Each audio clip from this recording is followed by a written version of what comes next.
क्या हो जब एक ही छत के नीचे रहने वाले दो लोग दुनिया की नजरों में भाई बहन हो, पर बंद कमरों में उनके बीच नफरत और दीवानगी की एक अलग ही जंग चल रही हो।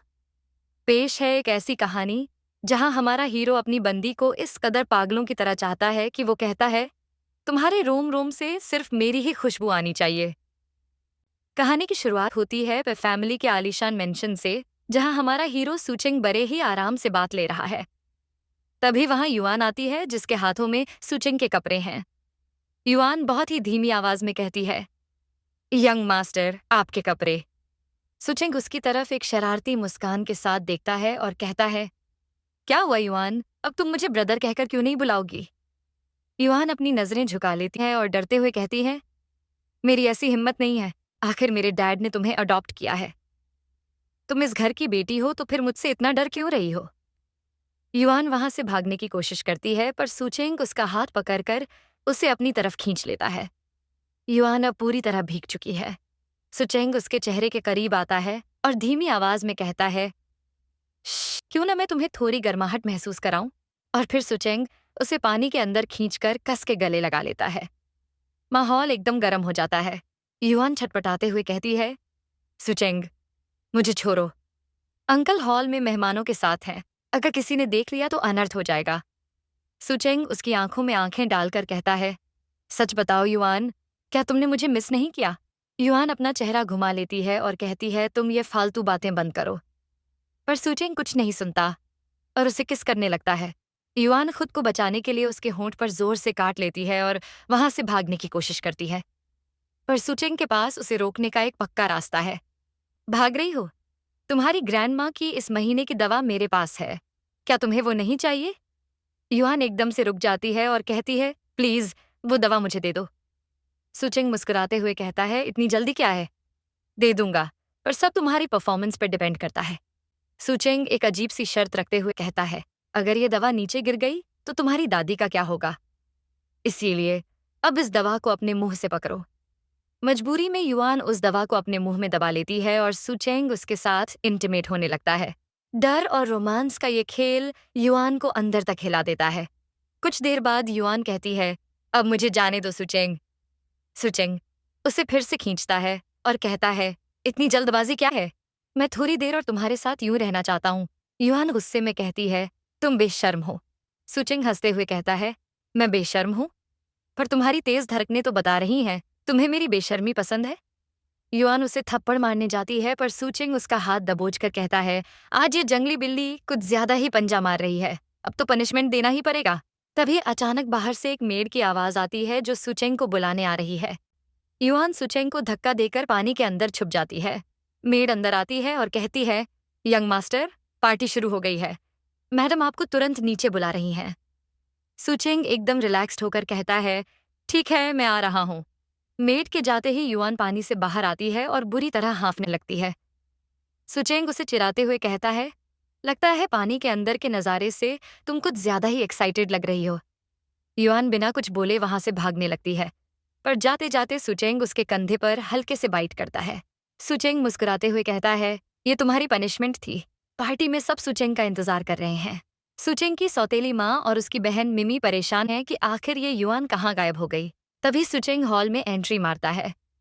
सुचेंग की सौतेली माँ उसके होंठों पर चोट का निशान देख लेती है और पूछती है, तुम्हारे लिप्स को क्या हुआ? वह कहता है, कुछ नहीं मॉम, बस एक जंगली बिल्ली ने पंजा मार दिया।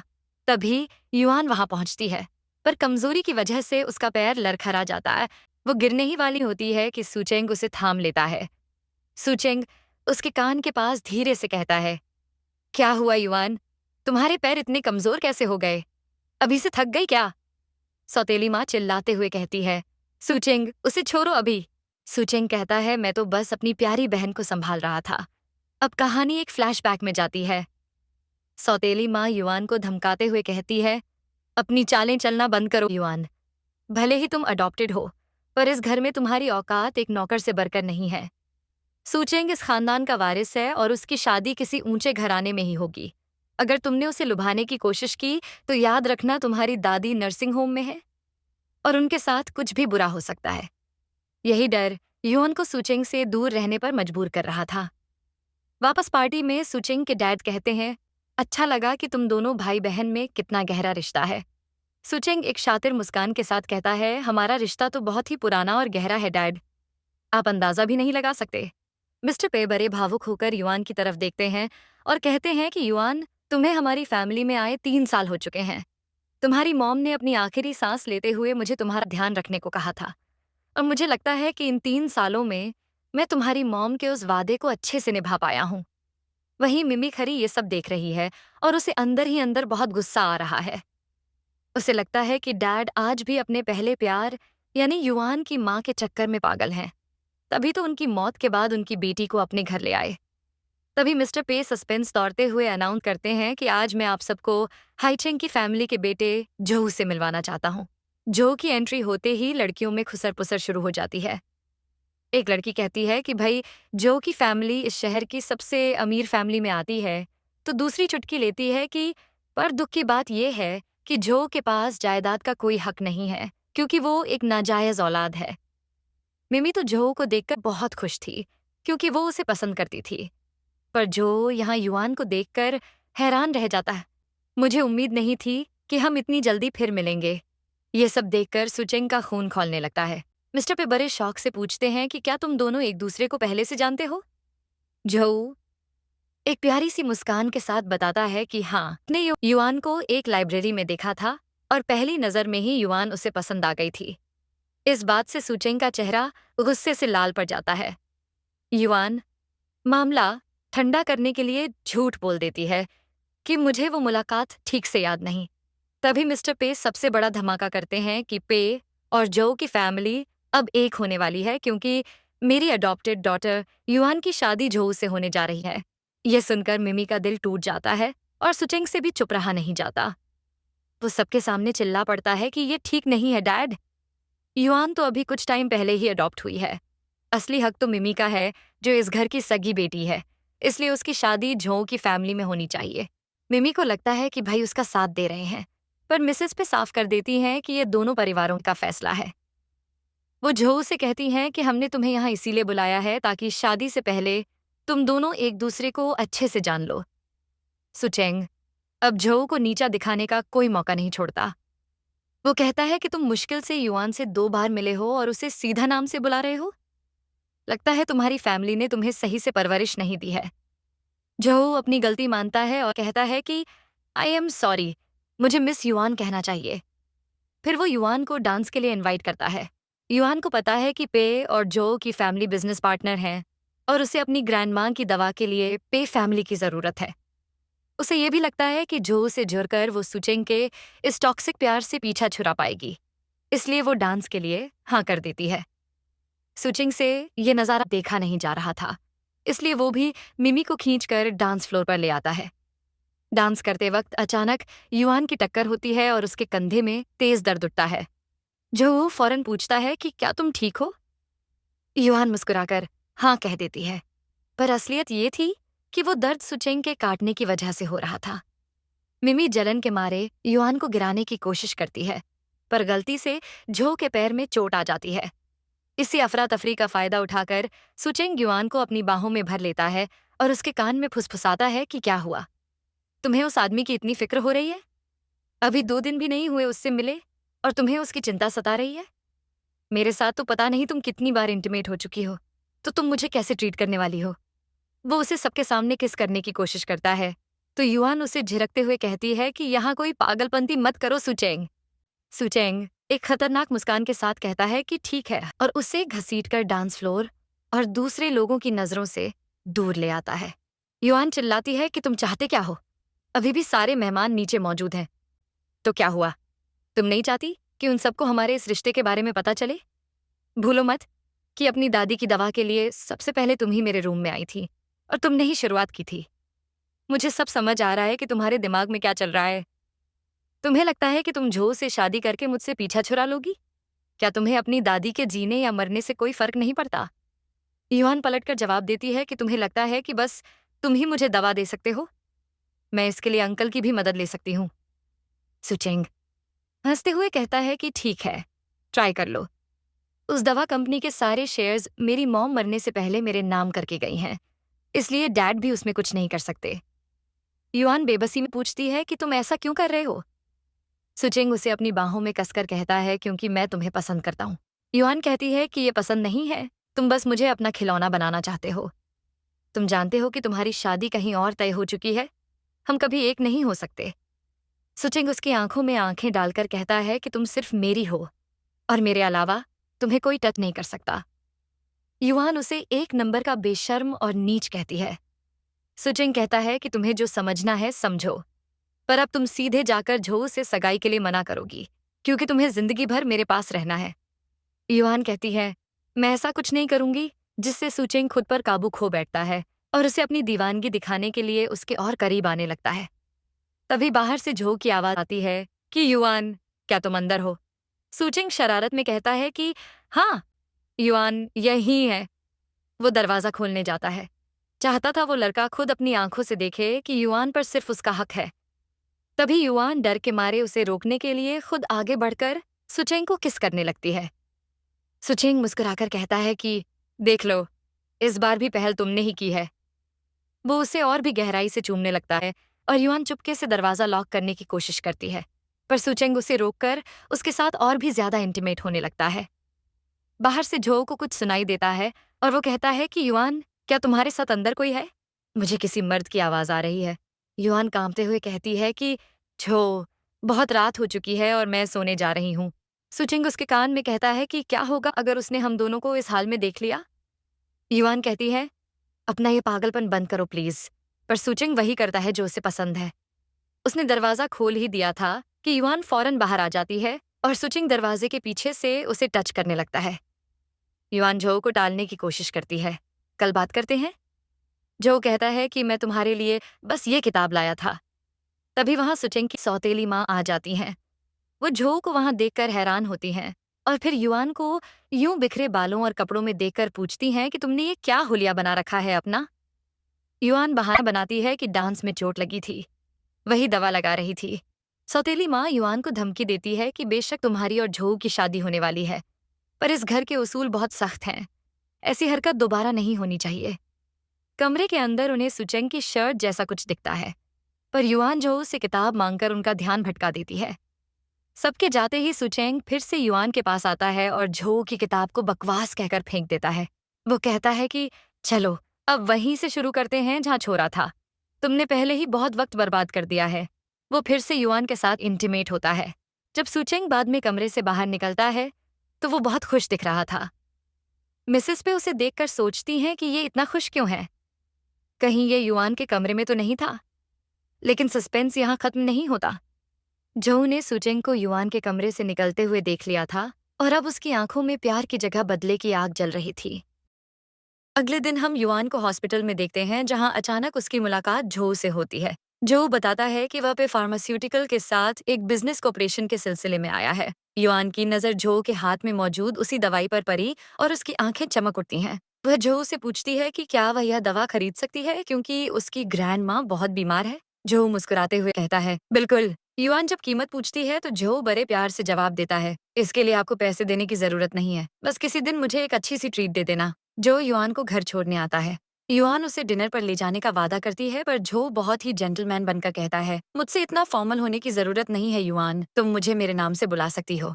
वह युआन को प्रॉमिस करता है कि वह हर महीने उसे यह दवा ला कर देगा। युआन मन ही मन सोचती है कि अगर झो उसे दवा देने लगा तो शायद वह इस पे फैमिली और सुचेंग के चंगुल से आजाद हो पाएगी। जो युआन का हाथ थाम कर कहता है, मैं बहुत खुश हूँ कि मेरी शादी तुम्हारे साथ होने जा रही है। क्या तुम मुझे एक मौका दोगी ताकि हम एक दूसरे को समझ सके?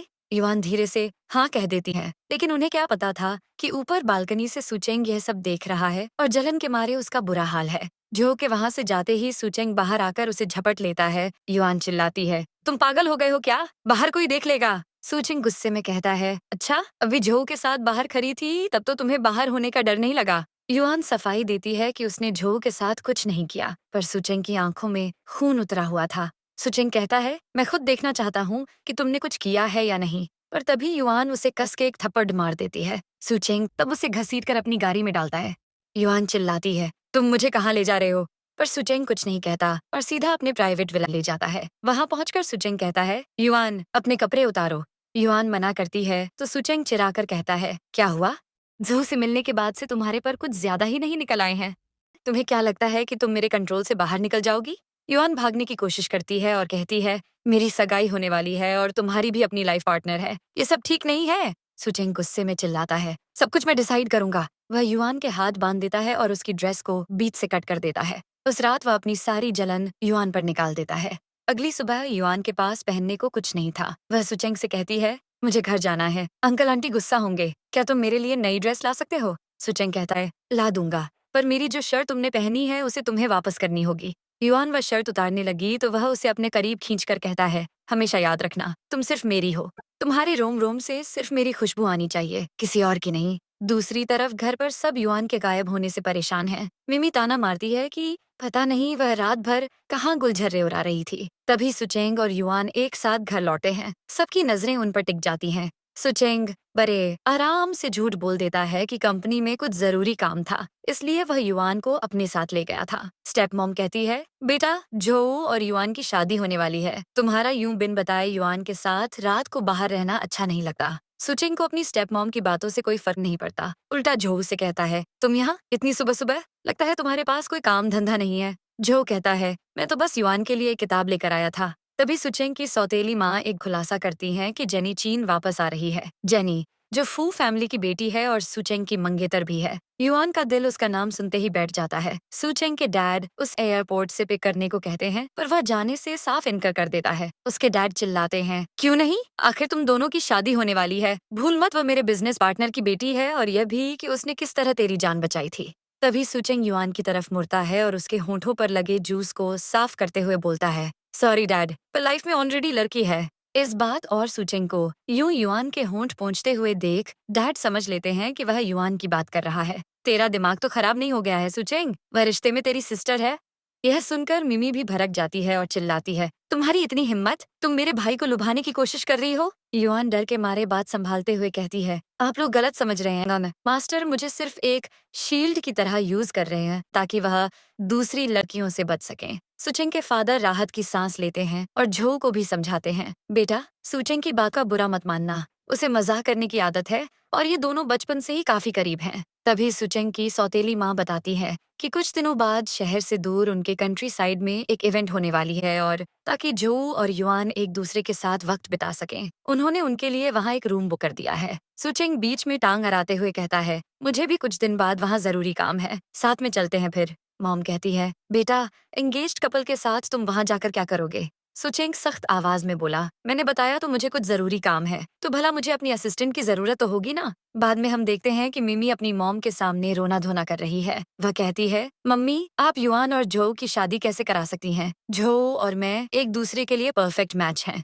उसकी मॉम गुस्से में उसे झिड़कते हुए कहती है, पागल मत बनो, तुम्हें पता भी है कि जो उस फैमिली का नाजायज बेटा है, उसे जायदाद में एक फूटी कौड़ी नहीं मिलने वाली। मैं तुम्हारी शादी किसी पावरफुल और रईस खानदान में कराऊंगी। पर युआन, वह तो बिल्कुल अपनी उस माँ जैसी है, वह सिर्फ किसी नीच खानदान में शादी डिजर्व करती है। उसकी मॉम एक शातिर मुस्कान के साथ कहती है कि मेरा मकसद युआन को खुशियां देना नहीं, बल्कि उसे जल्द से जल्द सुचेंग से दूर करना है, ताकि वह हमारे लिए कोई और मुसीबत खड़ी न करे। मिमी के दिल में युआन के लिए नफरत और बरह जाती है। उसे लगता है कि युआन ने न सिर्फ उसका झो छीना है, बल्कि अब उसके भाई सुचेंग को भी अपनी अदाओं से लुभा रही है। पार्टी के इवेंट के लिए निकलने का वक्त होता है। झो बड़े अरमानों के साथ युआन को अपने साथ चलने को कहता है, पर तभी सुचेंग की ठंडी और भारी आवाज गूंजती है, युआन चुपचाप मेरी कार में आकर बैठो। युआन की जान हलक में अटक जाती है। वह झो को दिलासा देते हुए कहती है कि झो हम डायरेक्ट इवेंट पर मिलते हैं, यंग मास्टर को शायद कंपनी का कुछ जरूरी काम है। झो मुठ्ठियां भींच कर रह जाता है क्योंकि सुचेंग बार बार उसके और युआन के बीच में आ रहा था। के अंदर सुचेंग युआन के करीब झुकता है और उसके कानों में जहर घोलते हुए कहता है, तुम बार बार मेरे सब्र का इम्तिहान मत लिया करो युआन। मैंने हजारों बार कहा है कि उस झो से दूर रहा करो। और इससे पहले कि युआन कुछ कहे सुचेंग बेतहाशा उसे किस करने लगता है। झो बाहर से युआन को आवाजें दे रहा था, पर सुचेंग ड्राइवर को चिल्लाकर कहता है, गाड़ी तेज भगाओ। होटल पहुंचते ही झो युआन के पास भागता है और पूछता है, तुम ठीक तो हो ना? सुचेंग बीच में आ जाता है और उसे औकात दिखाते हुए कहता है, युआन मेरी असिस्टेंट है, तुम्हें फिक्र दिखाने की जरूरत नहीं है। जब चेक इन की बारी आती है तो पता चलता है कि सौतेली माँ ने झो और युआन के लिए एक ही रूम बुक कराया है। जो कहता है, कोई बात नहीं युआन, आज रात हम इसी रूम में रुकते हैं। मैं वादा करता हूँ कि मैं तुम्हारे साथ कुछ नहीं करूंगा। तभी सुचेंग का पजेसिव अवतार जाग जाता है। वह युआन की कलाई पकड़ता है और कहता है, मेरे साथ सोने के लिए चलो। जो भड़क जाता है और कहता है, युआन मेरी मंगेतर है, तो नेचुरल सी बात है कि वह मेरे रूम में रुकेगी। सुचेंग एक ठंडी हंसी हंसता है और कहता है, पहली बात तुम्हारी शादी नहीं हुई है, और दूसरी बात तुम्हारे जैसे के साथ रुकना नेचुरल तो बिल्कुल नहीं है। युआन बवाल टालने के लिए झू से कहती है, कोई नहीं झू, आज के लिए मैं ब्रदर के रूम में चली जाती हूँ। जैसे ही कोई दूसरा रूम खाली होगा मैं वहाँ मूव हो जाऊंगी। जो को अंदर ही अंदर आग लग रही थी। कमरे में कदम रखते ही सुचेंग युआन को अपनी पागलों की तरह चूमता है और कहता है, क्या हुआ युआन, अब मुझे ब्रदर नहीं बुलाओगी? बाहर तो बड़े प्यार से मुझे भाई कह रही थी, पर कुछ दिन पहले तो तुम ही चाहते थे कि मैं तुम्हें ब्रदर बुलाऊं। सुचेंग उसके चेहरे को थामकर कहता है, मुझे पता है कि तुम किस इरादे से मुझे भाई बुला रही हो, पर मुझे खुशी तब होगी जब तुम दुनिया के सामने हमारा यह रिश्ता पब्लिकली एक्सेप्ट करोगी। युआन को लगता है कि आज सुचेंग का मूड दा नरम है। वह धीरे से पूछती है, वैसे मुझे सोना कहाँ है? सुचेंग उसे अपनी गोद में उठा लेता है और कहता है, जाहिर है मेरे पास, मेरे बिस्तर पर। तभी दरवाजे पर झू की आवाज आती है। वह युआन को डिनर के लिए बुलाने आया है। सुचेंग दरवाजा खोलता है और झू से कहता है कि युआन मेरे साथ खाना खा लेगी। जो उसे उसकी औकात याद दिलाने की कोशिश करता है। आंटी ने हमें साथ में इसीलिए भेजा है ताकि हमारा रिश्ता मजबूत हो। हमें परेशान करना बंद करो। सुचेंग झो के नाजायज होने पर तंज कसता है, जिससे झो को बहुत गुस्सा आता है। युआन झो को दिया अपना वादा याद करती है और सुचेंग से कहती है, मुझे जाना होगा, मैं जल्दी वापस आ जाऊंगी। सुचेंग उसे सिर्फ 1 घंटे का अल्टीमेटम देता है। डिनर पर जो युआन के होठों पर चोट का निशान देखता है। वह कहता है, युआन, क्या सुचेंग तुम्हें बुली करता है? मैं बेवकूफ नहीं हूँ। मैंने नोटिस किया है कि पे फैमिली तुम्हें बराबरी का हक नहीं देती। मुझे पता चल चुका है कि वह तुम्हें उस दवा के नाम पर डराता है, पर तुम टेंशन मत लो, शादी के बाद मैं तुम्हें प्रोटेक्ट करूंगा। जो उसे स्विमिंग के लिए ले जाता है। युआन कहती है कि उसे स्विमिंग नहीं आती और भाई गुस्सा हो जाएंगे, पर जो जियो उसे पानी में खींच लेता है। तभी सुचेंग वहाँ पहुँच जाता है। जो जानबूझकर उसे चिढ़ाने के लिए कहता है, तुम यहाँ क्या कर रहे हो? मैं तो युआन को स्विमिंग सिखा रहा था, चाहो तो तुम भी ज्वाइन कर लो। सुचेंग एकदम शांत होकर कहता है, कोई नहीं, दोनों दोनों एंजॉय करो। लेकिन यह तूफान से पहले की शांति थी। युआन जब वापस कमरे में आती है तो सुचेंग उसे फौरन नहाने को कहता है। युआन नहाकर बाहर आती है तो सुचेंग उसे अपने पास बुलाता है। सुचेंग कहता है, मैंने देखा कि आज तुम पानी में उस झोग के साथ काफी एंजॉय कर रही थी। युआन डर के मारे कांपने लगती है और कहती है, मैं प्रॉमिस करती हूँ, नेक्स्ट टाइम से ऐसा नहीं होगा। सुचेंग एक पजेसिव नजरों से उसे देखता है और कहता है, ठीक है, तो अभी मुझे साबित करके दिखाओ। युआन बेबस होकर सुचेंग को यहाँ वहाँ किस करने लगती है, पर सुचेंग का मन नहीं भरता। वह कहता है, बस इतना ही? तुम्हारी वफादारी साबित करने के लिए ये काफी नहीं है? तभी सुचेंग अपना असली खेल खेलता है। वह जो को कमरे में बुलाने का मैसेज भेजता है। जैसे ही जो अंदर आता है, अंदर का नजारा देखकर उसके पैरों तले जमीन खिसक जाती है। सुचेंग ने जानबूझकर जो को यह दिखाने के लिए बुलाया था कि युआन सिर्फ और सिर्फ उसकी है। जो कांपती आवाज में कहता है, सुचेंग, युआन मेरी मंगेतर है। सुचेंग युआन को और भी कसकर अपनी बाहों में भर लेता है और गर्व से कहता है, ज्यादा शौक होने की जरूरत नहीं है झो, युआन बहुत पहले से मेरी है। इसकी रूह से लेकर इसके बदन के हर हिस्से पर सिर्फ मेरा हक है। यकीन नहीं आता तो अपनी मंगेतर से ही पूछ लो। झो का चेहरा गुस्से और शर्म से लाल हो जाता है। सुचेंग आगे बढ़कर उसे जलील करते हुए कहता है, क्या हुआ, मुझे मारना चाहते हो? एक बार अपनी हैसियत देख लेना। तुम जैसे नाजायज बेटे में इतना दम नहीं कि मुझे आंख भी दिखा सके। अब चुपचाप यहाँ से बाहर निकलो, मुझे कोई डिस्टरबेंस नहीं चाहिए। जो कहता है, तुम्हें डर नहीं लगता? अगर अंकल आंटी को पता चल गया तो क्या होगा? सुचेंग हंसते हुए कहता है, अगर मुझे किसी का डर होता तो मैं तुम्हें ये नजारा थोड़ी दिखाता। जाते जाते सुचेंग आखिरी वार करता है, ओह, मैं बताना भूल गया, मैंने जो ग्रुप के साथ सारे बिजनेस डील्स कैंसिल कर दिए हैं। अब तुम्हें मेरी कंपनी से वह दवा कभी नहीं मिलेगी। और हाँ, जाते जाते दरवाजा बंद कर देना। सुचेंग फिर से युआन को चूमने लगता है, जबकि झो बाहर खड़ा अपनी बेइज्जती की आग में जल रहा होता है। सोचता है, इस बेइज्जती का बदला मैं लेकर रहूंगा। झो बाहर निकला ही था कि उसकी मुलाकात हुई मिमी से। मिमी की आंखों में युआन के लिए जहर भरा था। वह झो से कहती है, युआन आपसे शादी करना डिजर्व नहीं करती झो। मैं उसे ऐसा सबक सिखाऊंगी कि वह उम्र भर याद रखेगी।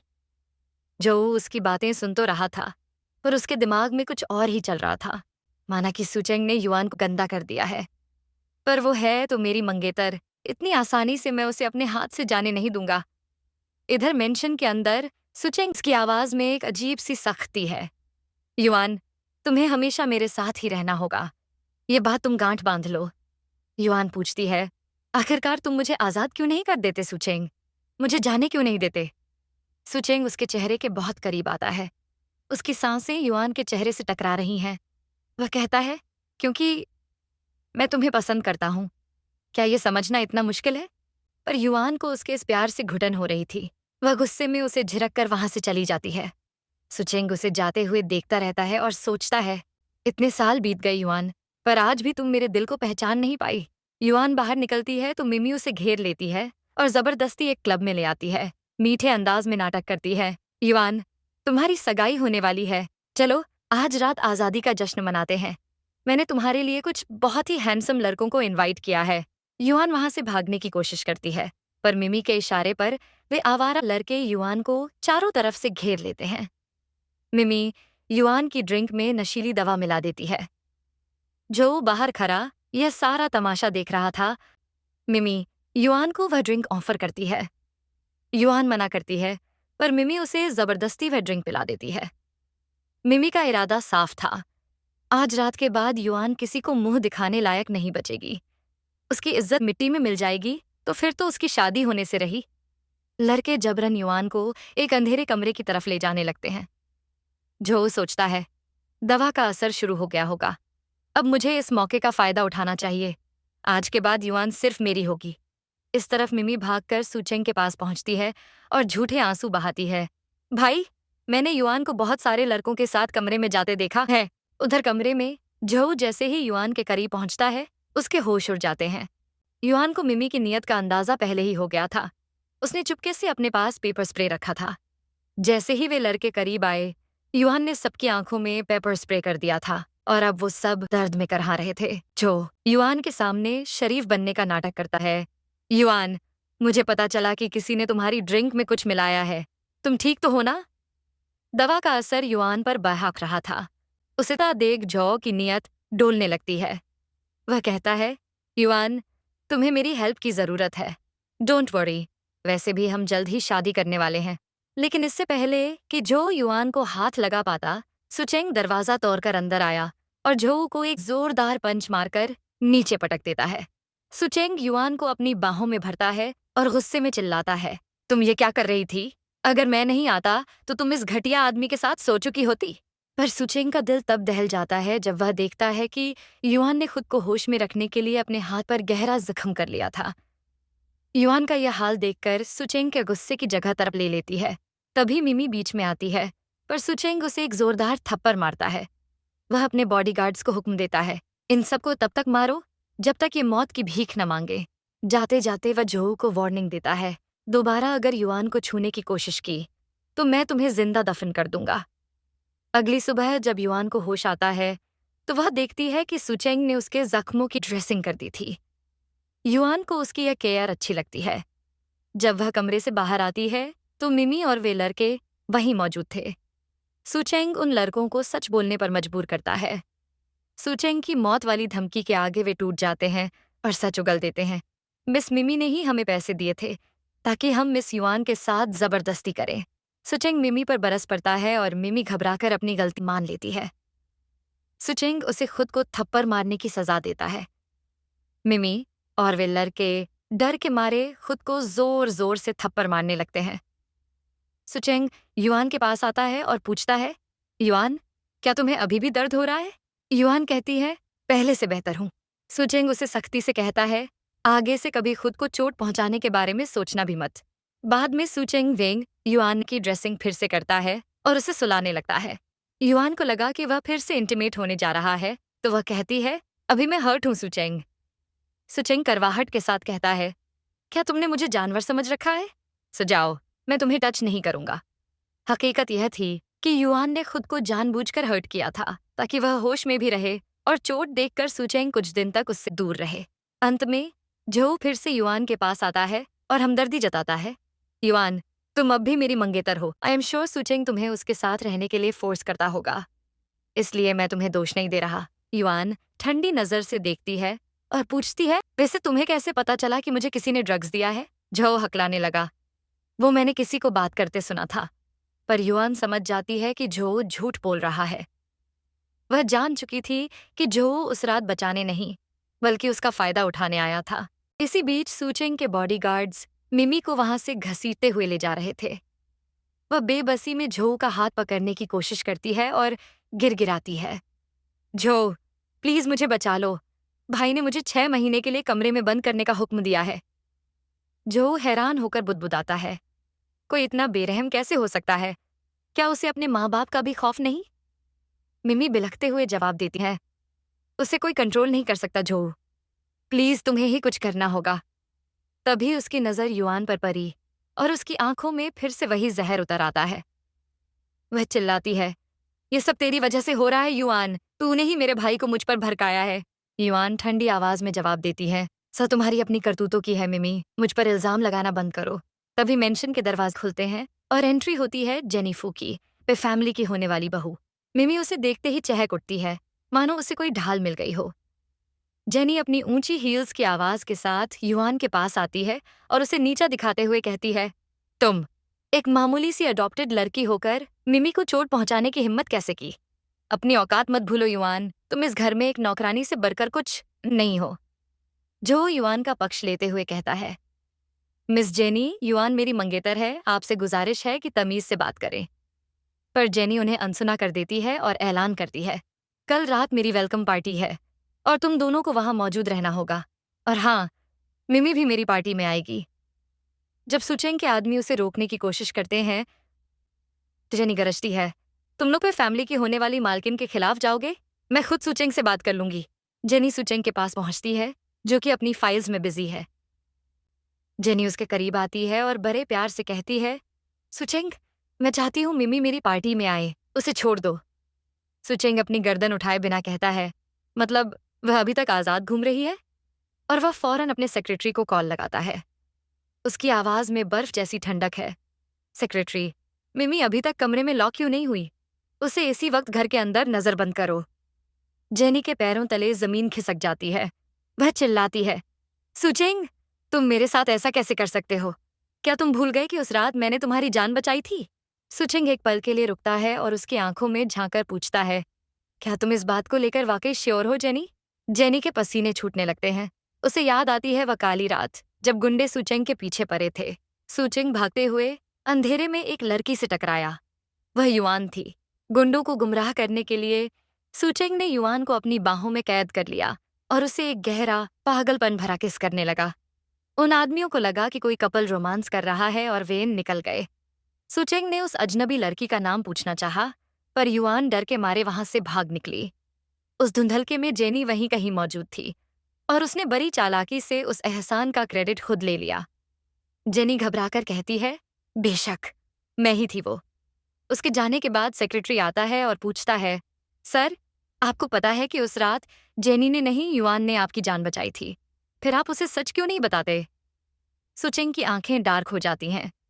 मुझे शक है कि मेरी माँ की मौत में फू फैमिली का हाथ है। जब तक सच सामने नहीं आता, युआन को मेरी ढाल बनकर रहना होगा। वेलकम पार्टी में सुचेंग युआन के करीब आता है और बड़ी नरमी से पूछता है, क्या तुम्हारा जख्म अब ठीक है? युआन घबराकर पीछे हटती है। आपको अपनी मंगेतर के पास होना चाहिए सुचेंग। उन्हें इतना करीब देखकर जेनी का खून खौल उठता है। वह नाटक करती है कि उसका बेशकीमती पेंडेंट खो गया है। जेनी के इशारे पर एक लड़की युआन की तरफ उंगली उठाती है। मैंने युआन को पेंडेंट चुराते देखा है। सुचेंग की सौतेली माँ युआन का बैग चेक करने को कहती है और जैसे ही बैग खुलता है, पेंडेंट वहीं था। युआन सन्न रह जाती है। मुझे नहीं पता ये मेरे बैग में कैसे आया। जेनी चिल्लाती है, चोर और ऊपर से सीना जोरी, रंगे हाथों पकड़ी गई हो तुम। तुम्हें मेरी हर चीज में इतना इंटरेस्ट क्यों है युआन? उसका इशारा साफ तौर पर सुचेंग की तरफ था। युआन उस पेंडेंट को देखकर दंग रह जाती। वह मन ही मन सोचती है, यह पेंडेंट तो बिल्कुल मेरी मॉम के उस पेंडेंट जैसा है जो वह मेरे लिए छोड़ कर गई थी। फिर ये इस औरत के पास क्या कर रहा है? युआन हिम्मत जुटाकर कहती है, मुझे आपकी किसी चीज में कोई इंटरेस्ट नहीं है। पर जेनी तमाशा खड़ा कर देती है और सुचेंग की सौतेली माँ के पास जाकर इंसाफ मांगती है। मिसेस पे का गुस्सा 7वें आसमान पर पहुंच जाता है। वह युआन को चीखते हुए कहती है, नीचे झुको, घुटनों पर बैठो अभी। लेकिन अचानक सुचेंग युआन के सामने ढाल बनकर खड़ा हो जाता है। सुचेंग की आवाज में एक ऐसी ठंडक थी जो सबको डरा दे। हमें पहले प्रॉपर तरीके से पता लगाना चाहिए। ऐसे युआन पर बिना सबूत के ब्लेम लगाना सही नहीं है। मिसेस पे यानी सुचेंग की मौसी आग बबूला हो जाती हैं। सुचेंग, तुम मुझे डिसोबे कर रहे हो? सुचेंग बिना पलक झपकाए कहता है, आप भले ही मेरी मौसी और स्टेप मॉम हैं, पर मेरी बायोलॉजिकल मदर नहीं। मैं ऑलरेडी आपकी काफी बातें मान चुका हूं, पर यह नहीं। जेनी बात पलटने के लिए पूरी महफिल के सामने जहर उगलती है। सुचेंग, सच बताओ, कहीं तुम्हारा युआन के साथ कोई चक्कर तो नहीं चल रहा? आखिरकार तुम और युआन 2 दिन तक सेम होटल रूम में साथ जो रह चुके हो। यह सुनते ही पार्टी में सन्नाटा छा जाता। लोग कानाफूसी करने लगते हैं। क्या यंग मास्टर अपनी ही अडॉप्टेड सिस्टर के साथ सो चुके हैं? कितनी शर्म की बात है। मिसेस पे का चेहरा गुस्से से तमतमा उठता है। वह सुचेंग से कहती हैं, जेनी तुम्हारी फियांसे है और उसने तुम्हारी जान भी बचाई है। आखिर तुम उसके साथ ऐसा कैसे कर सकते हो? जिसने मेरी जान बचाई है, मैं उसे रिपेयर तो जरूर करूंगा, पर मैं जेनी से शादी नहीं करने वाला। मिसेस पे चिल्लाती हैं, पता नहीं इस लड़की ने तुझ पर क्या जादू किया है। वह गुस्से में युआन को मारने के लिए हाथ उठाती हैं, पर सुचेंग उनका हाथ हवा में ही दबोच लेता है। वह कर्क आवाज में कहता है, युआन ने मुझे कभी सिड्यूस नहीं किया। और रही बात सोने की, तो आप खुद से पूछिए। आपको पता था कि जो और युआन की अभी शादी नहीं हुई है, फिर भी आपने उन्हें सेम होटल रूम में भेजा था। मैंने तो बस अपनी बहन को प्रोटेक्ट करने के लिए उसे अपने कमरे में रुकने दिया। तो अब दिक्कत क्या है? युआन यह सुनकर हैरान रह जाती है। वह सोचती है, क्या सुचेंग वाकई मुझे प्रोटेक्ट कर रहा है या यह भी उसकी कोई चाल है? सुचेंग अब पूरी महफिल की तरफ घूमता है और गरजते हुए कहता है, अब सब ध्यान से सुन लो। आप मेरे बारे में क्या सोचते हैं? मुझे रत्ती भर फर्क नहीं पड़ता, पर जब तक मैं इस पे फैमिली में हूँ, युआन इस घर की मेंबर है। अगर किसी ने गलती से भी युआन को टच करने की कोशिश की, तो उसे अंदाजा नहीं है कि उसके साथ क्या होगा। वह उस झूठी लड़की की तरफ इशारा करता है जिसने युआन पर चोरी का इल्जाम लगाया था, और कहता है, झूठा आरोप लगाने के लिए जेल जाने को तैयार रहना। और वो हक से युआन का हाथ पकड़कर उसे वहां से ले जाता है। अकेले में युआन सुचेंग से पूछती है, तुम तो हमेशा हमारे रिलेशनशिप को एक्सपोज करना चाहते थे। आज तो तुम्हारे पास सबसे अच्छा मौका था, फिर तुमने सब छुपाकर मुझे क्यों बचाया? सुचेंग युआन के बहुत करीब आता है और उसकी आंखों में डूबते हुए कहता है, मैं नहीं चाहता कि कोई तीसरा हमारे बीच आए। हमारे रिलेशनशिप को कब पब्लिक करना है, ये सिर्फ मैं डिसाइड करूंगा, कोई और नहीं। और मुझे बिल्कुल पसंद नहीं कि कोई तुम्हारी इज्जत पर कीचड़ उछालने की कोशिश करे। युआन को पहली बार सुचेंग की आंखों में उस पागलपन के साथ साथ एक अजीब सा सुकून महसूस होता है। उसे समझ नहीं आता कि वह इस आदमी से नफरत करे या प्यार। अकेलेपन की खामोशी में युआन अपनी माँ के उस कीमती जेड पेंडेंट को निहार रही थी। उसके जहन में एक ही सवाल था, जो पेंडेंट मेरी माँ मेरे लिए छोड़ गई थी, वह उस औरत के पास क्या कर रहा है? उधर जेनी अपने पिता मिस्टर लियांग के पास जाकर जहर उगल रही थी और रोते हुए नाटक करती है। डैड, उस अडॉप्टेड लड़की युआन ने न सिर्फ मेरा पेंडेंट चुराने की कोशिश की, बल्कि वह सुचेंग को भी मुझसे छीनना चाहती है। प्लीज उसे मेरी नजरों से दूर कर दीजिए। मिस्टर लियांग अपनी बेटी को दिलासा देते हुए कहते हैं, तुम बेफिक्र रहो जेनी, मैं सब ठीक कर दूंगा। लेकिन यहाँ एक खौफनाक सच छिपा था कि मिस्टर लियांग ही युआन के असली पिता थे। वह युआन की माँ से बेइंतहा प्यार करते थे और उन्होंने अपनी मोहब्बत की निशानी के तौर पर वह कपल पेंडेंट उन्हें दिया था। एक एक्सीडेंट और फू फैमिली की साजिश ने उन्हें अपनी वाइफ से दूर कर दिया और जेनी की माँ ने उन्हें मजबूर करके अपनी दुनिया में कैद कर लिया। मिस्टर लियांग को रत्ती भर अंदाजा नहीं था कि जिस लड़की को वह बर्बाद करने की सोच रहे हैं, वह उनकी अपनी ही खून है। वे मेंशन में तनाव का माहौल था। सुचेंग की मौसी फिर चिल्लाती है, सुचेंग, वह तुम्हारी बहन है, उसे 6 महीने के लिए कमरे में बंद करना कहाँ का इंसाफ है? सुचेंग की आवाज में बर्फीली ठंडक थी। शुक्र मनाइए मौसी कि मैंने उसे जेल नहीं भेजा। जिसने युआन को हर्ट करने की हिम्मत की, उसे सजा तो भुगतनी ही होगी। मिस्टर पे भी अपने बेटे के साथ खड़े थे। मिमी ने जो किया, उसके बाद वह यही डिजर्व करती है। आंट झल्लाकर कहती हैं, अगर जो और युआन की शादी पहले ही हो गई होती, तो आज यह नौबत ही नहीं आती। ये सब इसीलिए हुआ क्योंकि वह शादी रुकी हुई है। मिस्टर पे गहरी सोच में डूब जाते हैं और कहते हैं, तुम सही कह रही हो। युआन और जो की शादी जल्द से जल्द होनी चाहिए। मिसेस पे के चेहरे पर एक शैतानी मुस्कान आ जाती है। वह मन ही मन सोचती हैं, बिल्कुल सही। उस औरत की बेटी युआन जो जैसे एक नाजायज बेटे से ही शादी करना डिजर्व करती है। मिसेस पे ने युआन को उसकी दादी की दवाओं के नाम पर बुरी तरह धमकाया था। उन्हें पूरा यकीन था कि युआन डरकर शादी के लिए मान जाएगी, पर युआन ने जो किया, उसने सबके होश उड़ा दिए। वह मिस्टर पे के सामने हिम्मत जुटाकर खड़ी होती है और कहती है, अंकल, मैं झों से शादी नहीं करना चाहती। हॉल में सन्नाटा छा गया। सुचेंग की आंखें युआन पर टिक गईं वह हैरान था कि उसकी जंगली बिल्ली में इतनी हिम्मत कहाँ से आई।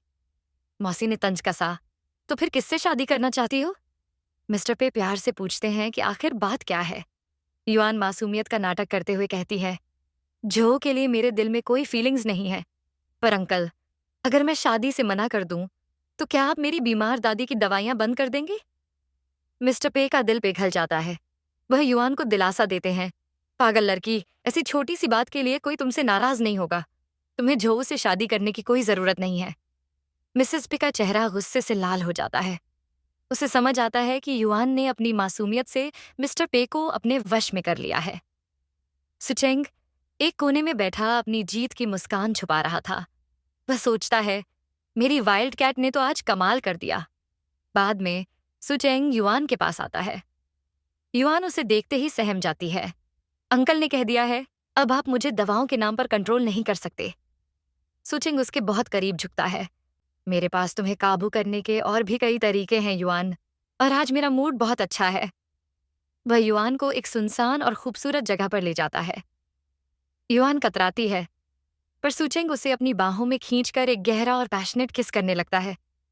जब युआन वहां से भागने लगती है, तो सुचेंग उसे रोकता है। रुको, तुम्हारे लिए एक सरप्राइज है। अचानक आसमान रंग बिरंगी आतिशबाजी से भर जाता है। सुचेंग उसके कान में धीरे से कहता है, हैप्पी बर्थडे युआन। युआन की आंखों में आंसू आ जाते हैं। इस पूरी दुनिया में सुचेंग ही इकलौता ऐसा इंसान था जिसे उसका जन्मदिन याद था। उस रोशनी में दोनों एक दूसरे में खो जाते हैं। अगली सुबह जो युआन का रास्ता रोकता है। वह जलन में कहता है, तुमने शादी से क्यों मना किया? क्या तुम्हें उस दरिंदे सुचेंग से प्यार हो गया है? तुम जानती हो ना कि तुम उसकी रखैल बनकर ही रह जाओ। युआन एक ठंडी हंसी हंसती है और जो की आंखों में आंखें डालकर कहती है, जो, मुझे सब पता है। उस रात जब मिमी मेरी ड्रिंक में ड्रग्स मिला रही थी, तुम वहीं खड़े तमाशा देख रहे थे। तुम इंतजार कर रहे थे कि मैं होश खो दूं और तुम मेरा फायदा उठा सको। जो के पैरों तले जमीन खिसक जाती है। वह गिरगिराने लगता है। युआन, मुझे माफ कर दो। मैं तुम्हें पाने के लिए पागल था, इसलिए मैंने ये सब किया। युआन उसे एक हिकारत भरी नजर से देखती है और हमेशा के लिए उसका साथ छोड़कर चली जाती है। जो वहीं खरा नफरत की आग में जलने लगता है। अब उसकी मोहब्बत बदले में बदल चुकी थी। घर पर मिसेज पे युआन को आखिरी वार्निंग देती हैं। मुझसे पंगा लेकर तुम बच नहीं पाओगी युआन। तुमने मुझे चैलेंज करके ठीक नहीं किया। युआन उनकी बातों को गंभीरता से नहीं लेती, और जैसे ही युआन घर से बाहर कदम रखती है, साजिशें अपना जाल बिछा देती हैं। जेनी के गुंडे युआन को किडनैप कर लेते हैं। असल में मिसेज पे ने ही जेनी को कॉल किया था और उसने अपने पिता की मदद से उसका किडनैप करवाया। जब मिस्टर लियांग युआन को उस हाल में देखते हैं, तो उनका दिल एक पल के लिए कांप जाता है। युआन का चेहरा उनकी मरहूम पत्नी से हूबहू मिलता था, पर जेनी अपनी चिकनी चुपड़ी बातों से उन्हें गुमराह कर देती है और वह वहां से चले जाते हैं। उन्हें रत्ती भर अंदाजा नहीं था कि जिस लड़की को वह मौत के मुंह में छोड़ रहे हैं, वह उनकी अपनी बेटी है। मिस्टर लियांग के जाते ही कमरे में झो आता है, और इस बार उसने अपनी शरीफी का मुखौटा उतार फेंका था। वह जेनी के साथ मिला हुआ था। जेनी युआन को मौत के घाट उतारने से पहले उसकी इज्जत नीलाम करना चाहती थी, ताकि वह बच भी गई तो किसी को मुंह दिखाने लायक न रहे। इस तरफ सुचेंग को अपने सेक्रेटरी से खबर मिली कि युआन का किसी ने किडनैप कर लिया है। इस तरफ जो युआन पर झपटता है और कहता है, तुमने मुझे ठुकराकर बहुत बड़ी गलती की युआन। अब देखो, मैं तुम्हारा क्या हाल करता हूँ। युआन हार नहीं मानती। वह अपनी पूरी ताकत लगाकर जो को हर्ट कर देती है। जो तिलमिलाकर उसे थप्पड़ मारने ही वाला होता है कि तभी दरवाजा टूटता है और सुचेंग एक साये की तरह अंदर आता है। जो सुचेंग को चिढ़ाते हुए झूठ बोलता है, देर कर दी तुमने सुचेंग, युआन अब मेरी हो चुकी है। यह सुनते ही सुचेंग के अंदर का शैतान जाग जाता है। वह झो को एक ऐसा पंच मारता है जो उसकी हकीकत बदल देता है। झो अपने आदमियों को बुलाता है, पर उसे नहीं पता था कि सुचेंग ने पहले ही सबको ठिकाने लगा दिया है। जेनी अपनी जान बचाने के लिए पासा पलट देती है और सारा इल्जाम जो पर मर देती है। तभी मिस्टर लियांग वापस आते हैं और अपनी बेटी जेनी की आजादी के बदले सुचेंग पर शादी का दबाव डालते हैं। जो इसी अफरा तफरी का फायदा उठाकर युआन की गर्दन पर चाकू रख देता है। मिस्टर लियांग अपनी बेटी की खुशी के लिए युआन को खत्म करने का इशारा करते हैं।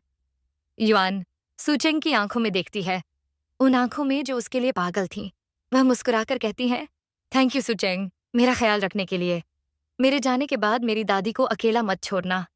और इससे पहले कि कोई कुछ समझ पाता, युआन गहरे पानी में छलांग लगा देती है। उसी पल मिस्टर लियांग की नजर युआन के गले में लटकते पेंडेंट पर पड़ती है। उनकी रूह कांप जाती है।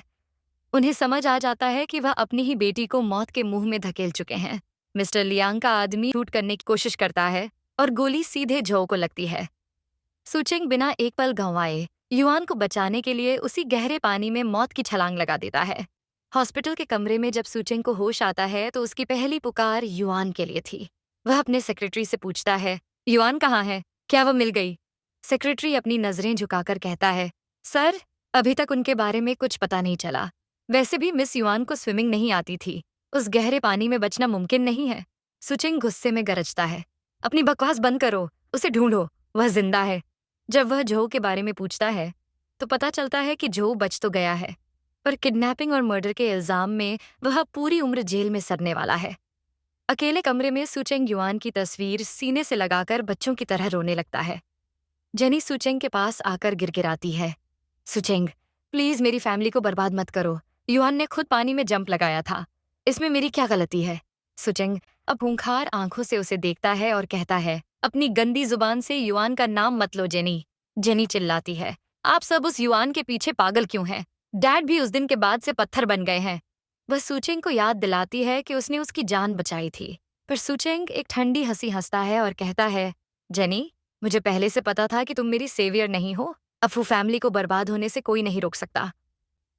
जब सुचेंग घर आता है तो उसकी आंट ताना मारती है, वह लड़की मर चुकी है, अब इतना शोक मनाने की क्या जरूरत है? सुचेंग कहता है, तो आप भी उस किडनैपिंग में शामिल थी? अब आप अपनी बेटी मिमी को कभी नहीं देख पाएंगी, क्योंकि मैंने उसे दूसरे देश भेज दिया है। मौसी चिल्लाती हैं कि वह उसकी बहन है, पर सुचेंग कहता है, मैं उसे आपकी परछाई से दूर रखना चाहता हूँ ताकि वह आप जैसा न बने। मैं आपसे आपकी पावर, पैसा और सब कुछ छीन लूंगा, ये मेरा वादा है। 4 साल बीत गए। युआन एक दूर दराज के इलाके में अपनी सादगी भरी जिंदगी बिता रही थी। हकीकत यह थी कि युआन को स्विमिंग बहुत अच्छी आती थी। उसने सिर्फ सुचेंग से पीछा छुड़ाने के लिए उस दिन डूबने का नाटक किया था। वह अपनी आज़ादी से खुश थी। उसे लग रहा था कि वह सुचेंग की पहुंच से बाहर है। पर एक शाम जब वह घर लौट रही थी, उसे महसूस हुआ कि कोई साये की तरह उसका पीछा कर रहा है। वह पीछे मुड़ती है, पर वहां कोई नहीं था। उसे लगता है कि यह सिर्फ उसका वहम है, पर जैसे ही वह अपने घर के अंदर कदम रखती है, उसे अपनी रूह में एक जानी पहचानी ठंडक महसूस होती है। कमरे के अंधेरे कोने में सुचेंग खड़ा था। सुचेंग उसे देखकर एक गहरी आवाज में कहता है, इतने लंबे इंतजार के बाद मिलकर बहुत अच्छा लगा युआन।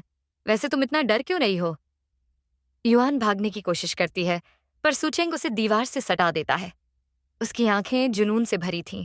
तुम्हें अंदाजा भी है कि मैंने तुम्हें कितना ढूंढा है। तुम्हारा चेहरा जितना मासूम है, तुम्हारा दिल उतना ही बेरहम। युआन कांपने लगती है। सुचेंग उसके करीब आता है और कहता है, अब तुम पूरी जिंदगी मुझसे बचकर नहीं भाग सकती। और वह उसे बेतहाशा एक हक भरी दीवानगी के साथ किस करने लगता है। वह कहता है, 4 साल युआन, 4 साल मैं तुम्हारी याद में तिल तिल मरा हूं। मेरी जान निकल चुकी थी तुम्हारे बिना। वह युआन को उठाकर बेड पर ले आता है। उस रात सारी दूरियां सिमट जाती हैं। युआन को समझ आ जाता है कि वह दुनिया के किसी भी कोने में चली जाए, सुचेंग की जुनून उसे ढूंढ ही लेगा। लेकिन सुचेंग बेहद खुश था कि आखिरकार उसकी जंगली बिल्ली उसके पास वापस आ गई है, हमेशा हमेशा के लिए। जब युयान की आंखें खुलती हैं तो उसे वही जानी पहचानी कैद महसूस हुई। सुचेंग ने उसे जंजीरों में बांध रखा था। युयान गुस्से में तड़प उठी। सुचेंग, ये क्या पागलपन है? मुझे यहां से जाने दो। सुचेंग बड़े ही शांत लहजे में उसके पास आया और बोला, अब भागने की कोशिश भी मत करना युयान, क्योंकि इस बार ये दरवाजे तुम्हारे लिए कभी नहीं खुलेंगे। उसने युयान की आंखों में डूबते हुए एक शर्त रखी, पर हाँ, अगर तुम आज मुझे खुश कर दो तो शायद मैं तुम्हें आजाद करने के बारे में सोचूं। युयान ने नफरत से पूछा, क्या तुम्हारा मन अब भी नहीं भरा? सुचेंग ने उसकी गर्दन के पास फुसफुसाते हुए कहा, तुम्हें अंदाजा भी है कि इन 4 सालों में मैंने हर पल तुम्हारी तरफ में किस तरह बिताया है। चलो, अब मुझे खुश करो। युयान ने हार मानकर उसे किस करना शुरू किया और उस बंद कमरे में जुनून की आग फिर से जल उठी। दोनों के बीच की सारी दूरियां एक बार फिर मिट गईं। बाद में सुचेंग ने बड़े प्यार से युयान के पैरों पर मरहम लगाया। युयान ने फिर वही सवाल किया, क्या अब मैं जा सकती हूँ? सुचेंग ने सख्ती से कहा, सॉरी युयान, पर इस जन्म में तो मैं तुम्हें खुद से दूर कभी नहीं जाने दूंगा। तभी अचानक बाहर से किसी ने दरवाजा खटखटाया। युयान ने जैसे ही दरवाजा खोला, सामने उसका कलीग वांग खड़ा था। वांग को देखते ही युयान घबरा गई। वांग ने पूछा, युयान, ये आदमी कौन है? युयान ने बात संभालते हुए कहा, ये मेरे ब्रदर है। वांग ने मुस्कुराकर सुचेंग से हाथ मिलाया और कहा, भाई साहब, आपसे मिलकर अच्छा लगा। मैं युयान का बॉयफ्रेंड हूँ। दरअसल वांग युयान को बहुत पसंद करता था और उसे यकीन था कि युयान एक दिन मान जाएगी। सुचेंग के चेहरे पर एक डरावनी मुस्कान आई। वो बोला, अच्छा, तो तुम इसके बॉयफ्रेंड हो?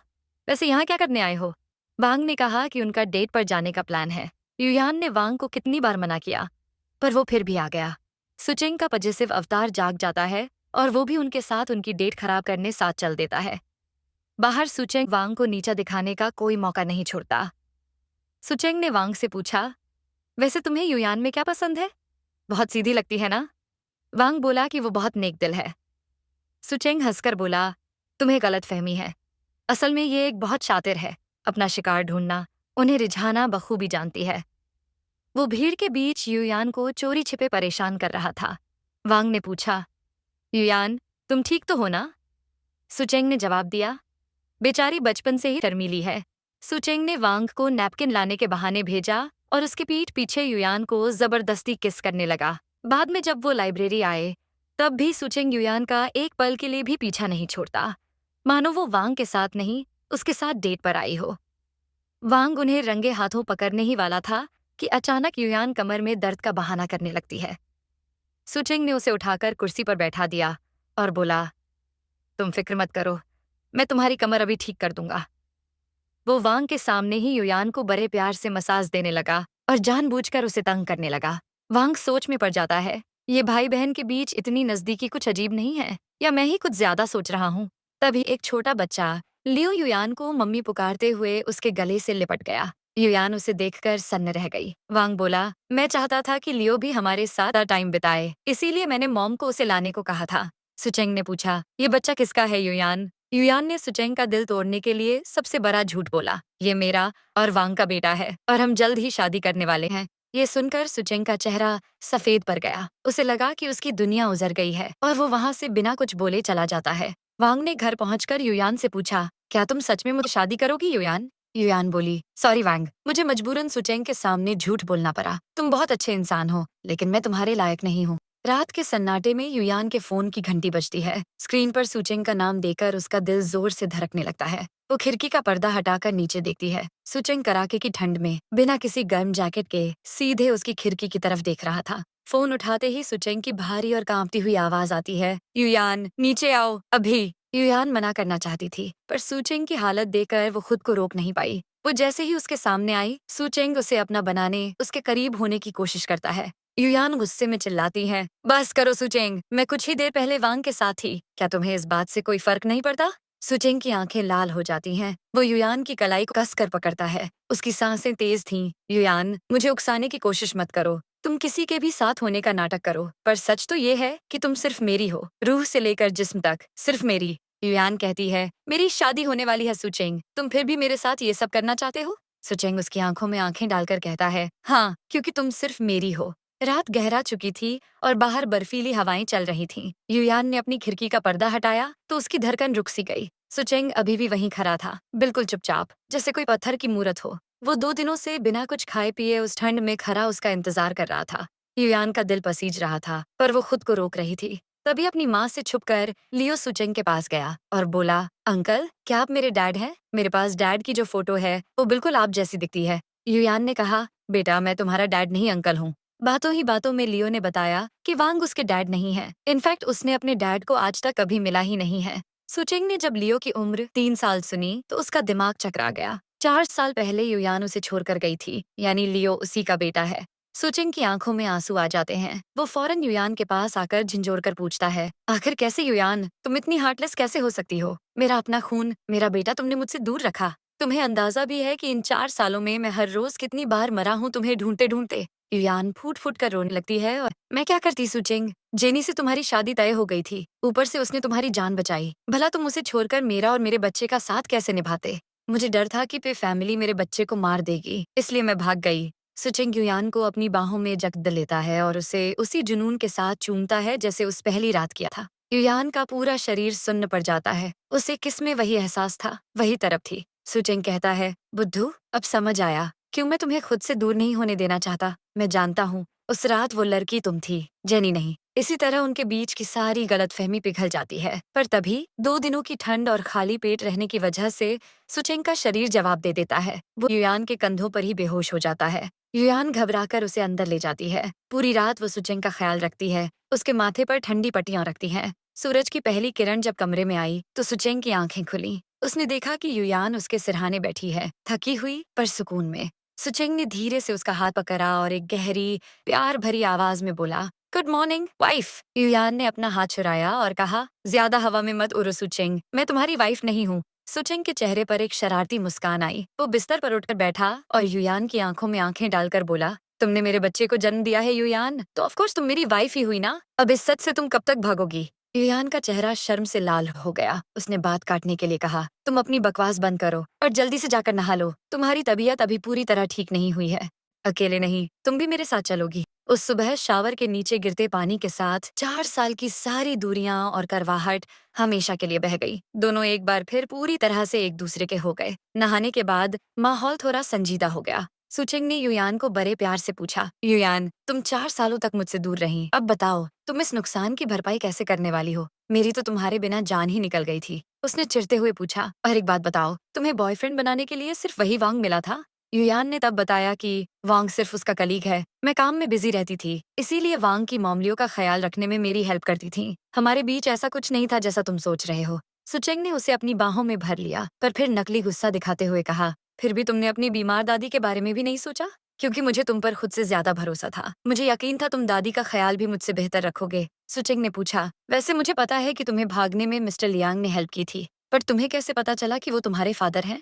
युयान ने बताया, जिस दिन मैंने उन्हें पहली बार देखा, मैं तभी पहचान गई थी क्योंकि मेरी मॉम के पास उनकी एक पुरानी फोटो थी। उस दिन पानी में गिरते वक्त मैंने जानबूझकर उन्हें अपना जेड पेंडेंट दिखाया था, ताकि उन्हें यकीन हो जाए कि मैं उनकी ही बेटी हूँ। उन्होंने मुझे यहाँ छुपने में मदद की, पर शायद गिल्ट की वजह से वो आज तक मुझसे मिलने की हिम्मत नहीं जुटा पाए। सुचेंग मुस्कुराया। मुझे उस रात ही उनके स्ट्रेंज बिहेवियर पर शक हो गया था, इसीलिए मैंने उन पर नजर रखने को बोला। और देखो, आखिरकार मैंने तुम्हें ढूंढ ही निकाला। सुचेंग और युयान एक दूसरे में खोए हुए थे। सुचेंग बड़े प्यार से युयान को किस कर रहा था। तभी उनका बेटा वहां आया और शरारत से सुचेंग को टीज करने लगा। सुचेंग ने हंसते हुए अपने बेटे को गोद में उठाया और कहा, बेटा, मैं तुम्हारा डैड हूं, तो जाहिर है कि तुम्हारी मॉम को ही किस करूंगा ना। युयान ये सुनकर मुस्कुरा उठी। इस तरफ जैसे ही सुचेंग के डैड को पता चला कि युयान मिल गई है और उनका एक पोता भी है, उनकी खुशी का ठिकाना नहीं रहा। वो दादा बनने की खुशी में झूम उठे। लेकिन दूसरी तरफ मिसेस पे, सुचेंग की मौसी, के दिल में आग लग गई। उन्होंने फौरन जेनी को कॉल किया और युयान को खत्म करने का एक आखिरी प्लान बनाया। सुचेंग और युयान जब अपने छोटे बेटे लियो के साथ मेंशन वापस आए तो डैड ने उनका स्वागत किया और फौरन ऐलान कर दिया, अब तुम दोनों की शादी में एक पल की भी देरी नहीं होगी। लेकिन खुशियों को नजर लगते देर नहीं लगी। अचानक पता चला कि जेनी ने लियो को किडनैप कर लिया है। जेनी पागलों की तरह लियो को पकड़कर खड़ी थी। सबने उसे हाथ जोड़े, पर वो सुनने को तैयार नहीं थी। तभी युयान के फादर मिस्टर लियांग वहां पहुंचे। उन्होंने रोते हुए जेनी से कहा, बेटी, बच्चे को छोड़ दो। मेरी वजह से युयान ने बहुत कुछ सहा है, अब और नहीं। जेनी ये सुनकर चौंक गई कि युयान मिस्टर लियांग की बेटी है। वो चिल्लाई, डैड, आपने मेरी मॉम को धोखा दिया। ये युयान आपकी नाजायज औलाद है। तभी युयान आगे बढ़ी और जेनी के चेहरे पर एक जोरदार थप्पड़ झड़ दिया। युयान की आवाज गूंजी, मैं कोई नाजायज औलाद नहीं हूँ जेनी। हकीकत तो ये है कि तुम्हारी मॉम ने मेरे डैड को ब्लैकमेल करके शादी की थी। मेरी मॉम की मौत के पीछे भी तुम्हारी ही मॉम का हाथ है। तभी सुचेंग की मौसी, मिसेस पे, बाहर आई तो सुचेंग के डैड उन पर बरस पड़े। तुम भी इन सब में शामिल थी? आखिर क्यों? मौसी तरफ कर बोली, क्योंकि आपने कभी मुझसे प्यार ही नहीं किया। आपके दिल में हमेशा युयान की मॉम की यादें रही हैं, मैं नहीं। मिस्टर पे चिल्लाए, तुम गलत समझ रही हो एनी। वो तो तुम्हारी बहन सुचेंग की मॉम ही थी, जो युयान की मॉम को अपनी बहन मानती थी। उसी ने मुझे युयान और उसकी मॉम का ख्याल रखने को कहा था। और तुम्हारे साथ भी शादी मैंने अपनी बीवी के कहने पर ही की थी, ताकि सुचेंग को मौसी से ही सही माँ का प्यार मिल सके और तुम्हारा भी घर बस जाए। सुचेंग ने मौसी की आंखों में देखते हुए आखिरी खुलासा किया। पर अफसोस मॉम ये कभी नहीं जान पाई कि जिस बहन पर वो अपनी जान छिड़कती है, उनकी जान लेने वाली वो ही निकलेंगी। सबको बताता है कैसे उसकी मौसी ने फू फैमिली के साथ मिलकर मेडिसिन फैक्ट्री में पॉइजन मिलवाया था, जिससे उसकी मॉम की जान ली गई। मिसेस पे सबूत मांगने लगी तो मिस्टर लियांग ने बताया कि सबूत मेरे पास है। वो तो सुचेंग और जेनी की शादी होने वाली थी, इसलिए मैं चुप था, पर और नहीं। पागलपन में मिसेस पे ने गोली चला दी, पर वो गोली गलती से जेनी को लग जाती है। वक्त बीता और सब कुछ ठीक हो गया।